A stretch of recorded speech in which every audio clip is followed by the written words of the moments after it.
শরীয়তপুরের গোসাইট উপজেলায় সামাজিক সংগঠন নাগেরপাড়া দিগন্ত ক্লাবের উদ্যোগে ইফতার ও দোয়া মাহফিল অনুষ্ঠিত হয়েছে। এ সময় অটোরিকশা ও ভ্যান চালকদের মাঝে ইফতার বিতরণ করা হয়। শনিবার 14 মার্চ বিকেলে উপজেলার নাগেরপাড়া আহমদিয়া দাখিল মাদ্রাসা প্রাঙ্গণে ধর্মীয় ও উৎসবমুখর পরিবেশে এ আয়োজন সম্পন্ন হয়।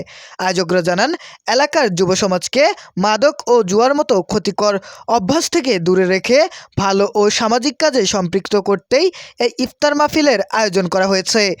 নাগেরপাড়া দিগন্ত ক্লাবের সদস্য মোহাম্মদ ফুরকান হোসেন আজাদ বলেন, পবিত্র রমজান মাস উপলক্ষে আমরা নাগেরপাড়া দিগন্ত ক্লাবের পক্ষ থেকে একটা ইফতার মাহফিলের আয়োজন করেছি এবং গরিব দুঃখীদের মাঝে আমরা ইফতার বিতরণের একটা আয়োজন করেছি। এখানে আমাদের নাগেরপাড়ার বিভিন্ন তরুণ যুবকরা উপস্থিত আছে। তারাই মূলত এই অনুষ্ঠানটা আয়োজন করেছে। তারা সকলের মাঝে ইফতার বিতরণ করবে। তো আমরা চাই নাগেরপাড়ার সকল যুবকরা মাদক থেকে দূরে থাকুক, সমাজের সেবামূলক কাজগুলিতে জড়িত হোক এবং ভালো কাজ করলে যে মানুষের কাছে একটা ভালো একটা তৃপ্তি অনুভূতি হয়, এটা যেন তারা সবাই ফিল করে। তাই আমরা মূলত সবাই মিলে ঐক্যবদ্ধভাবে একটা অনুষ্ঠান ইফতার মাহফিলের আয়োজন করেছি।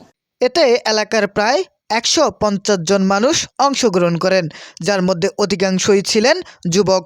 ক্লাবের সদস্যরা ইফতার মাহফিলে অংশ নেওয়ার পাশাপাশি অটোরিকশা ও ভ্যান চালকদের মাঝে ইফতার বিতরণ করেন।